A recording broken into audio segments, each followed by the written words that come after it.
Well, first of all, want to just take a few minutes to recognize our senior class. This will be our last home game, and even though I've only been here a year, I really appreciate what that group has done for the entire program, and certainly for the year. They know the time I've spent with them going back to the spring training camp and during the season. It's a group that's mixed with players who have been here for their career, but also players who have come in for their final year of eligibility here that are part of that group. And so, just collectively, some of them are captains. Obviously, a lot of them aren't, but, as a whole, they've given us, a lot of leadership, a lot of experience, not just in football, but, off the field and setting a good example for our younger players and some of our new players on, whether it be academics or, things related to football, community service, so forth. It's really, it's been a good group, and I know you hear from some of those guys. So much appreciation to them, and they've been a great group for me to work with. For Duke, I mean, obviously, big rivalry game here for us. This game means a lot to people in Carolina, people at UNC, people at Duke. It's obviously a big division here, and that's what makes these games exciting and fun and super competitive. So everybody knows each other pretty well, and looking forward to being a participant in this event. Have a ton of respect for Manny. I think he's really, has been a really good coach. I've learned a lot from spending time with him and talking football with him on multiple occasions when he was at Miami, as a defensive coordinator, when he was head coach there, Penn State, and even, a little bit at Duke last year. One of my former coaches is there, works on his defensive staff, worked for him at Penn State. So I have a lot of familiarity with how he coaches, the job he does, and he's an excellent coach. And I think thought he handled the Miami situation, Penn State, and obviously Duke the year they had last year, and just watching them compete is impressive. I have a lot of respect for him. Mensa, I saw him play in person last year. Was super impressed with him. This guy's a really, really good quarterback. I think he's the best quarterback we've faced, and we faced some good quarterbacks, but this guy is really, it reminds me of an NFL quarterback. He's got great presence in the pocket. He does an excellent job of seeing coverages, seeing receivers. He's very accurate down the field. He's got good throwing mechanics. He can certainly run and get out of trouble and avoid the rush and extend plays, but he's not out there running around trying to be a running back. He's a quarterback and a really good one. So when I saw him play last year, I didn't really know a lot about him, but the more I watched him play, of course he had a great year with Tulane. The more I watched him play, the more impressed I was with him. Then we caught him in some crossover games this year, and of course now getting ready for him this week. The closer you look, the more impressive he is to me. So they got a good group of receivers, good returners. So the receivers are also the returners, and have a solid running game too. So they're an explosive team offensively, and in the kicking game with their return game. Defensively, they have a very good front. Those guys are very disruptive up front. Starting with Williams, but it's really all of them. They do a good job of causing negative plays, putting pressure on the quarterback. They're a hard group to handle.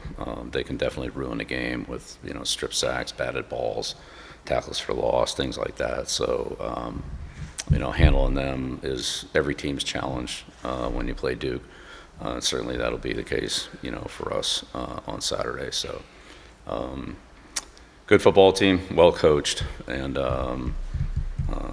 again, I know our players as well as our staff. We're excited for the competition, and excited for to participate in the rivalry and for the seniors, the great opportunity for them and our team, our last home game this season. We start with questions. Go ahead, Noah. Hey, Bill. Madrid Tucker played 55 snaps against Virginia. Sort of fizzled out from there. And then Dewan June, I think, after that Syracuse game, had 11 snaps and only 3 or 4 carries. Just what goes into the highly fluctuating snap count for some of those guys, like Madrid and Dewan? Yeah, sometimes it's game plan. Sometimes it's, it's called availability. Yeah, it could be a number of factors. Again, that we don't go into any game with a set, this guy's going to catch so many passes, this guy's going to carry the ball so many times. That could vary by game plan, by the way the game plays out. So big thing is for everybody to be ready to go and take advantage of their opportunities when they come. And they're not the same every week. So that's the way we approach it. But whatever guys, you can read off another group of guys that did more in another week and another group of guys that did less. That's probably the way it's going to go a lot of weeks. Bill, 10 weeks in, 10 games in, 9 for Gio. What are some tangible areas of improvement you've seen him make since week 1? Overall, our passing yardage and decision making in the passing game has gotten a lot better, and that's really, starts with him, including some decisions he makes in terms of run pass options or plays that could go either way, either before or after the snap, depending on how it's called, protection adjustments, things like that. It's not perfect. We're not there yet where we want to be, but it's certainly gotten a lot better. Very quickly, if I can, is one of those things knowing when not to throw it sometimes? Yeah, absolutely. Yeah, absolutely. Yeah, taking care of the ball is the number one thing. That's number one on the hit parade offensively, is to not give the defense the ball. So if they don't touch it, then they can't get it. So making sure that they don't get their hands on the ball, they don't strip sack it, they don't tip passes, we don't throw it where their defenders can get their hands on it. Then at least we know we're going to have it at the end of the down. Thank you. Mm-hmm. Bill, how would you describe the sense of urgency you've seen from the guys in the last few days, especially with it being Senior Day Saturday and then needing to win to keep the postseason hopes alive too? Yeah, it's been good. We had a good day yesterday, but honestly, it's been kind of like that all year. These guys have come ready to work every day, and some days end up better than others. But that's in terms of being ready to prepare to practice, being ready to practice. Going out there and playing with good energy and enthusiasm. It's been pretty solid all year. But you could see a little uptick yesterday in practice, and certainly there's a higher level of urgency, but I wouldn't say it's gone from 0 to 100. It's ticked up a little bit, but it's been pretty consistent all year, and we've shown improvement through a lot of the season, and I think that's reflective of stringing days together. Thanks, Rob. Right next to Coach. Yeah, Bill. Obviously, the other day against Wade, when it comes to scoring and the offensive yardage, kind of a step back from where it had been.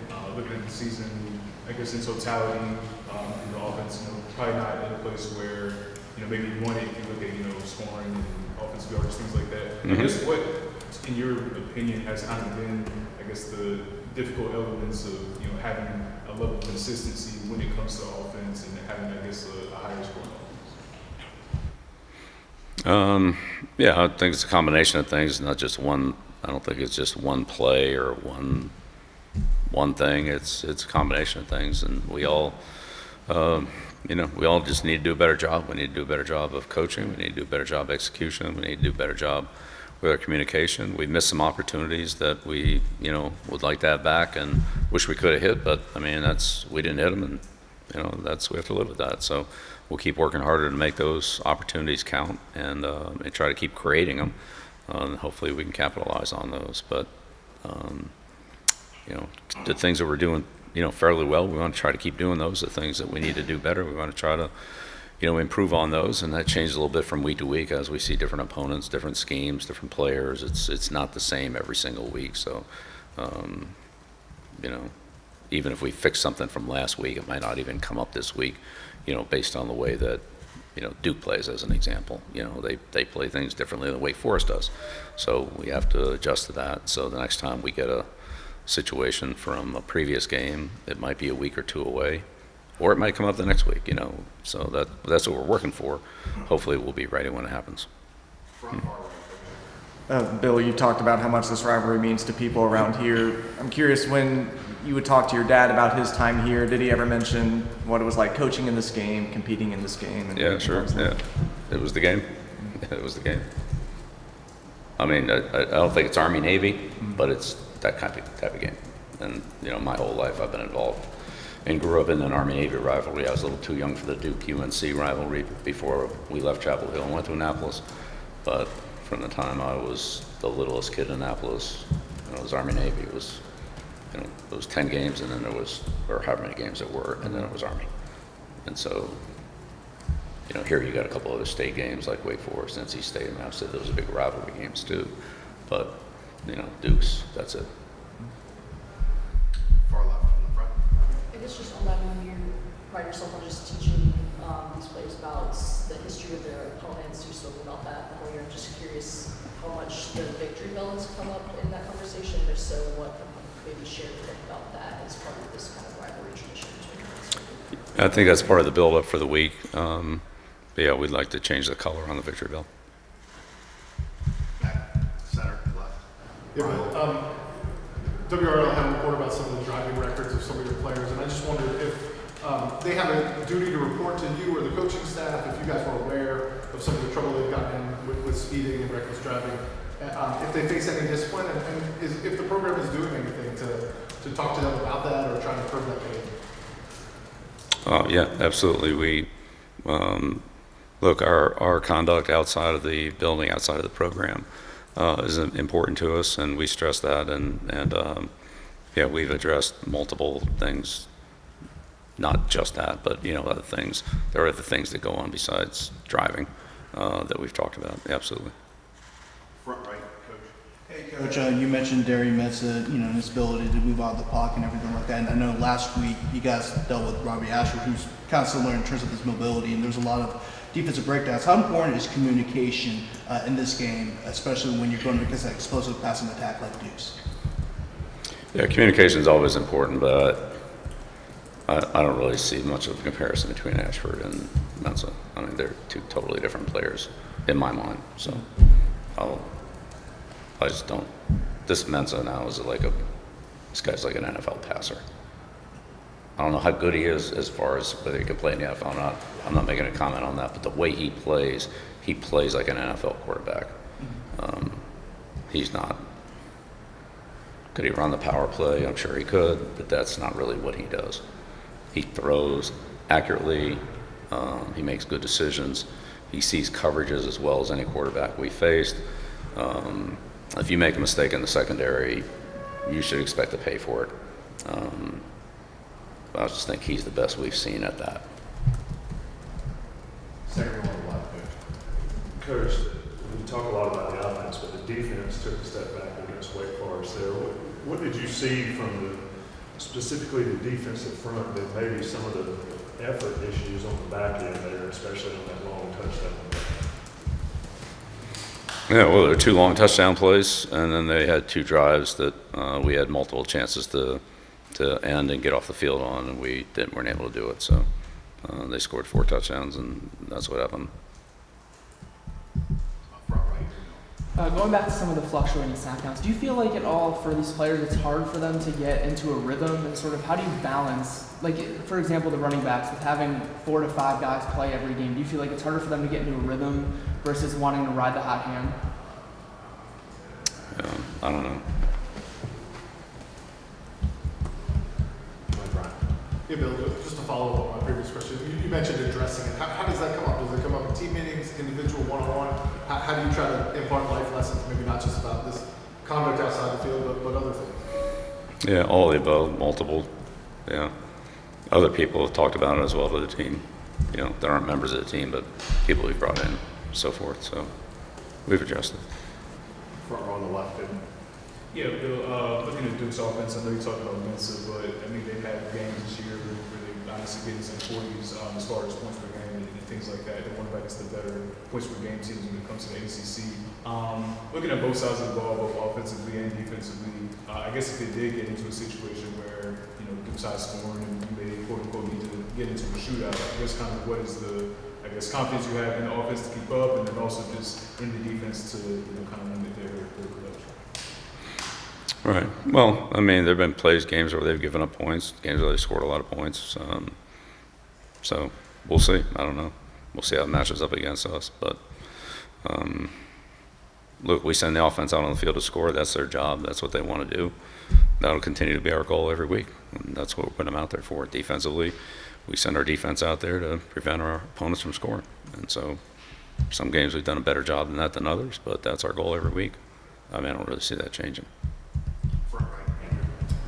Bill, rivalries in college football are unique. These are your first experiences for you dealing with this as a head coach. How do you go about communicating and motivating and inspiring when it is a rivalry game as opposed to a non-rivalry game that's also part of the schedule? Yeah, well, I mean, again, every game is, you know, decided between the white lines and, you know, how the players perform, how the teams perform. So, you know, there's a lot of rivalry and emotion in the game, but ultimately the game will come down to the execution of it. And I've been involved in a lot of rivalries, maybe not in college, but there have been some pretty intense rivalries that I've been a part of. But ultimately it comes down to, you know, how you play, how you perform. And when the ball's kicked off and the game starts, I mean, it's really all about playing the game, doing your job, you know, trying to defeat your opponent. And I'm sure that's what this game will come down to too. Time for one more, Michael. Bill, Duke's offensive numbers are obviously very good, but Virginia had a lot of success against them last week over in Durham. What was it that they were doing that you saw that really limited what Duke was able to accomplish? Yeah, I mean, I think Duke's, you know, defensively had some plays I'm sure they'd like to have back. We feel the same way. You know, you have a couple bad plays and things look a lot different than if you didn't have those, you know, sometimes 2 or 3 handful of plays. And so, you know, they had a couple plays that really hurt them. And you take those plays away, and it's a little bit of a different game. So, again, I always look at a team as, you know, I expect their best. I expect that we'll see Duke's best on Saturday. And so if we make a mistake against them, you know, defensively, I think Mensah, you know, we had to prepare for him to, you know, to hurt us with it. And, you know, we make a mistake offensively, like those linemen will, you know, it'll be TFLs and sacks and negative plays, you know. So, you know, I mean, I look, I respect their coaching, I respect their scheme, I respect their players, and I respect their competitiveness, and they've showed that multiple times this season. I'm sure we'll get their best. Hopefully they'll get ours, and we'll see what happens. Thanks, everybody. Okay, all right, thank you.